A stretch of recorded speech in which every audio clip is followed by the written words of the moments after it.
It's your smell what the Verd is barbecuing. Yeah, that'll do. G'day jabronis, it is TheVerd back with you again. Welcome to our week 1 team builder for the PMC. Currently, the light in my room has blown, and so my window is kind of like the blinds are up, so natural light is a bit scary, but I am here as your coach of the Tampa Bay Frogadiers, and of course, our week 1 matchup is against Misty and the Misty Drapions, so if you guys are hyped for that one, make sure that you like this video, subscribe, all that good stuff. I don't know why I started on Hitmontop when I should be starting on Cresselia, but it's okay. So, right now you can see Misty's team there next to my team, and straight away guys, you can pretty much see that the offense is real for Misty's team, like, ridiculously real. She doesn't really have, I want to say, a solid defensive core at all, so definitely want to exploit that, but at the same time, I have to keep in mind that obviously she has a lot of offensive threats that I need to watch out for, and definitely things that I need to be able to play around really well, so that's definitely going to be something I'm going to be focusing on in this battle today. Well, not today. In the team build, I want to kind of focus on how I can get this balance between being able to handle her threats, but also being able to be threatening myself to get myself the victory. I have a couple of win conditions, and I kind of want to use them to my advantage, and that's what I'm going to talk about in this team builder today. So, let's get cracking with this and start with the first Pokemon, which is obviously, I wanted to call it Gobbledygooker. Unfortunately, it doesn't fit in the character, so Gobbledygook is basically what Cresselia is going to be called. Basically, Cresselia is dealing with a few things in this battle. Main check, obviously, to make it Metachamp. One thing I just want to stress, guys, heading into this team builder is that I build to basically be able to deal with any group of 6 from the 11 Pokemon that my opponent has. There are some that I feel Misty won't bring to this battle, but regardless, I wanted to be able to deal with almost every single threat that she had on her team. So the main role of this Cresselia is to definitely, above all else, deal with that Mega Metachamp. Being able to absorb the high jump kick and get off that damage with the Rocky Helmet is really nice, and also with the Rocky Helmet is really important because if Dragonite ever hits me with a physical move, it will automatically break its multi-scale, which means that, it basically means that Ice Beam then does a huge amount to the point where Dragonite is not going to be an issue to my team, and Dragonite's a bit annoying against my team. The other cool thing is that if Dragonite goes for a move against me, and then it comes in on Rocks, then does a move against Cresselia, and then I go for Ice Beam, it will die no matter what, and I can live any hit from this Dragonite, although I don't have full defensive investment. The reason for that is actually because, as you can see, I am a Calm Mind variant. I could choose to be a fully defensive variant, but I felt that I didn't want Hitmontop having to deal with Pangoro by itself, and so it's just nice having Cresselia basically here, good to go with the Moonblast. Once it gets to +1, there is no way, even with a fully specially defensive Pangoro with Roselia Berry, is going to be able to live unless it's sashed, and God knows why you'd run sashed, but even if it is sashed, it attacks me and dies to Rocky Helmet anyway, so 1 for 1 I suppose. But Cresselia's main job there is to be able to set up, and Moonblast plus Ice Beam basically covers the majority of Misty's team. It doesn't do too great against things like the Torkoal, but I don't feel like she's going to bring the Torkoal, so I don't really feel super threatened by it. But I feel like this Cresselia set is basically one of my main win cons just because it works so well against her team. It absorbs hits really nicely. It's not really designed to check anything other than Mega Metachamp, but it comes in on so many things that, you know, it's a pseudo check to a lot of her team, which is really, really important for this matchup. Next up, we have my main physically defensive wall, which is Hitmontop. Again, I'm going with lots of speed creeps this week. Wait, I have 32 EVs. I'm just deciding not to chuck into this thing. 220. It's kind of lit. Okay, I did not realize that I had that many left over. That's awesome. I basically decided to go with this Hitmontop set for a few reasons. I was definitely considering another set that I kind of want to talk about you guys and understand why. This is something important you have to understand with battlers is when they have initial ideas and why they have to change them. So my initial idea for Misty was actually bringing Low Sweep still with Hitmontop, but then instead of Stone Edge, running a Ganlon Berry and going for the the Natural Gift Ice. Basically, Low Sweep plus Natural Gift Ice, I would be able to outspeed any form of Dragonite bar Scarf.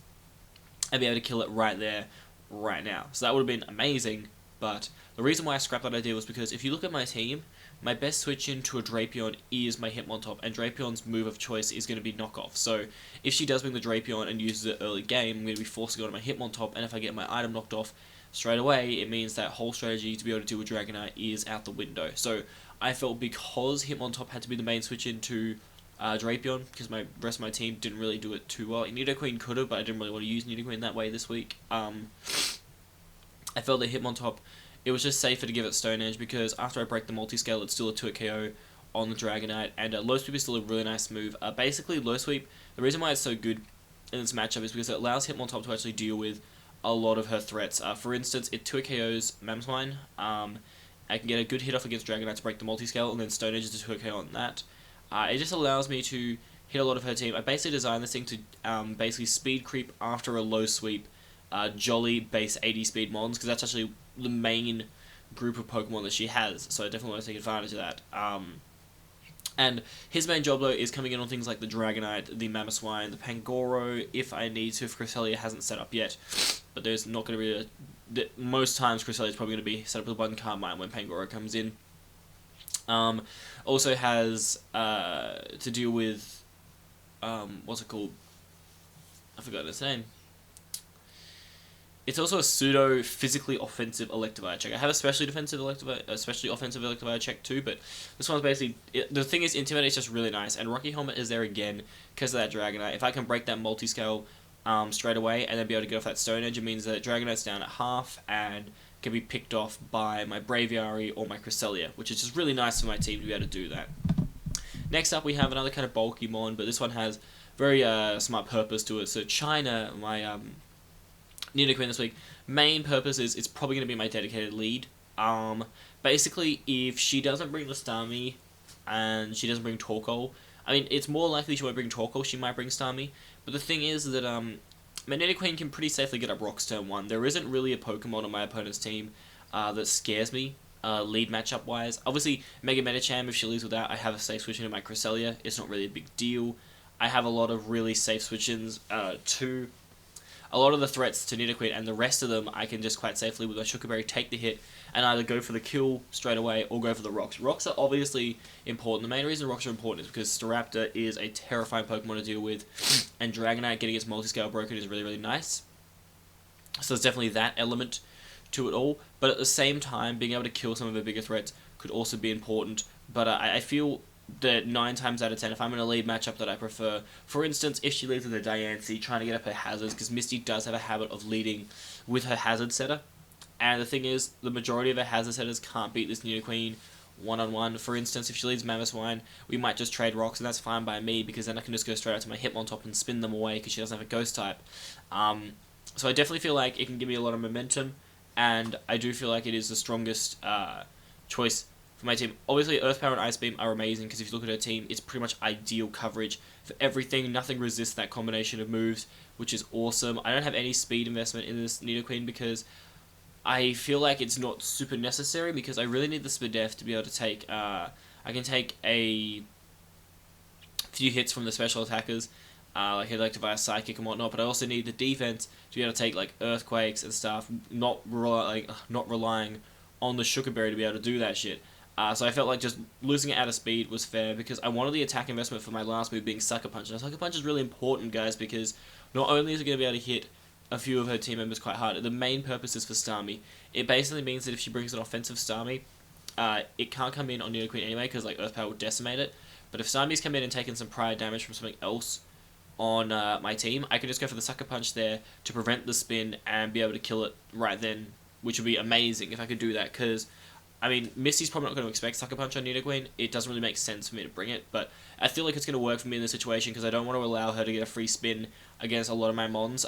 She does potentially against Hitmontop, but I wanted to make sure that with Nidoqueen it isn't free. Like, she's going to take a huge chunk of health if she wants to try and get rid of these hazards right now. So that was definitely one of the most important things I wanted to tech on there. But this is basically designed turn 1 if I can to get at my rocks.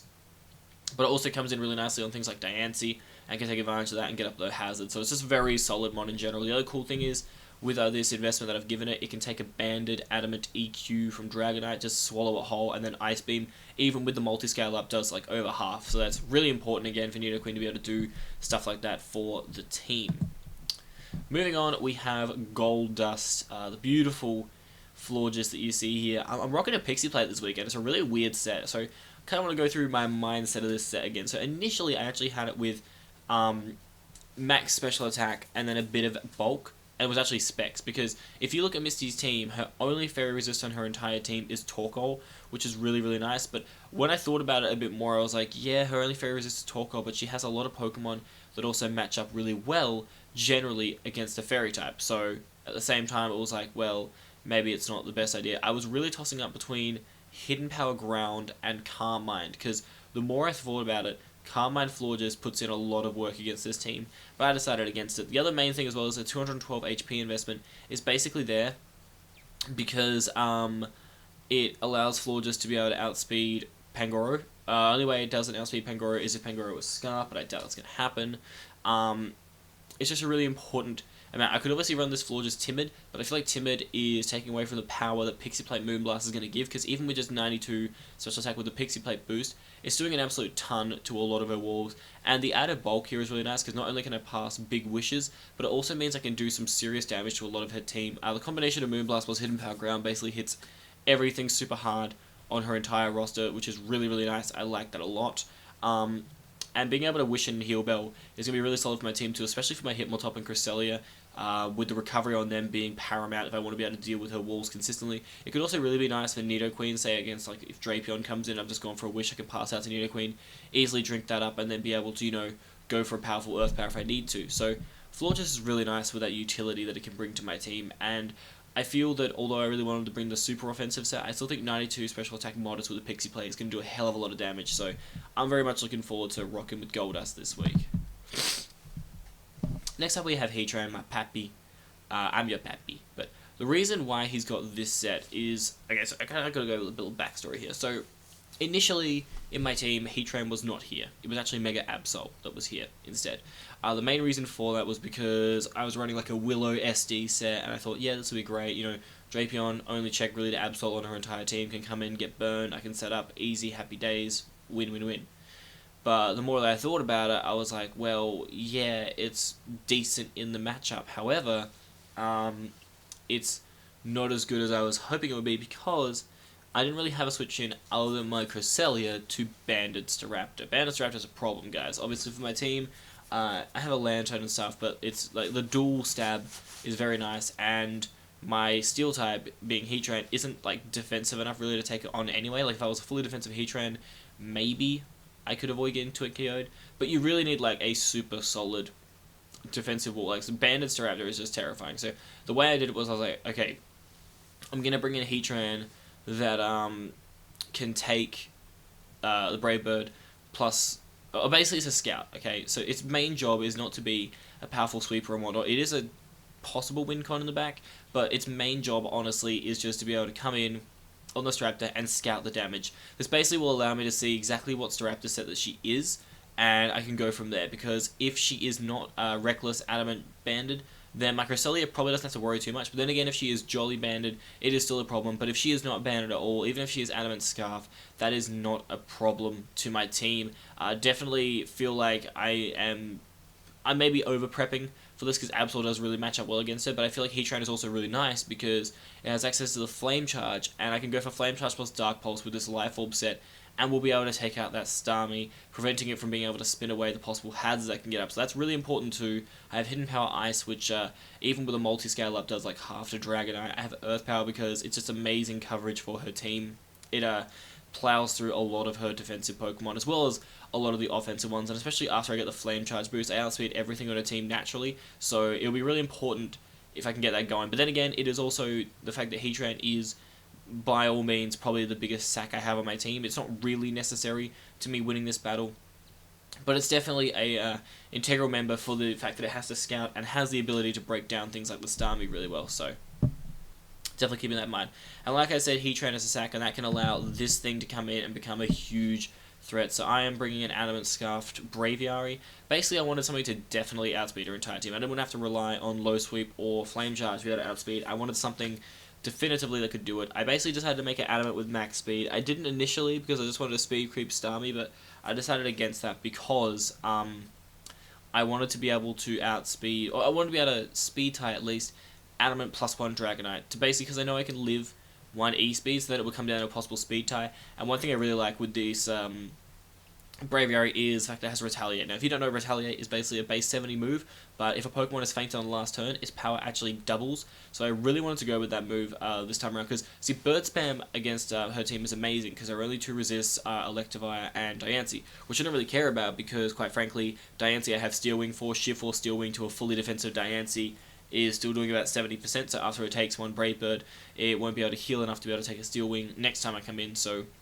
can definitely do momentum-wise there.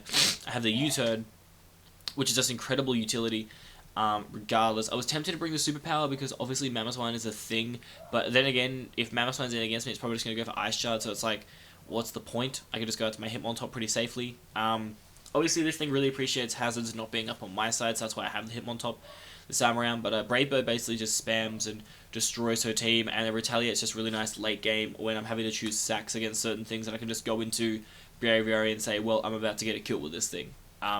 It's really nice. It also is good because I have an aggressive check as well to make a Medicham. Obviously, I have Cresselia that comes in on quite nicely, but it's nice also having this monster come in and be able to deal with Medicham as well. So, basically, that's the team, guys. I feel pretty good going into this. I feel like I have all my bases covered when it comes to this battle. We'll have to wait and see. I think definitely she has a very, very strong team. The defensive synergy isn't there for her team, but it doesn't have to be because my team is definitely running a lot of balance because she's running, I'm going to assume going into this battle, pure hyper offense because that's just the way I've seen Misty roll in the past, and my team's kind of prepared though for either way. Like, I have things that can obviously deal with the hyper offense as well as having things that can capitalize on the hyper offense. Like my Nidoqueen, although it is slow, so like her hyper offense will roll through it, it also is a hyper offense breaker. Having that Sugar Berry is going to be really nice, and also with Florges being so offensively designed, might catch her off guard, especially since I'm speed creeping that Pangoro, so if she does bring it and I can get rid of it, that's fantastic. And with the extra bulk that I've given it, I can actually live a Mega Medicham's, as long as it's Jolly, a Mega Medicham's Zen Headbutt, which is really nice too, because then I can go for that Moonblast and basically get rid of it straight away. I do feel like the matchup is in my favour, just because I have a lot of ways to break down her team, and she doesn't have as many ways to break down my team, as I do have a lot of really solid checks. For example, you know, Toxicroak doesn't really worry me too much, because even if it was a nasty plot set, I still have Crest plus Hitmontop to deal with it, as well as even having Nidoqueen for that.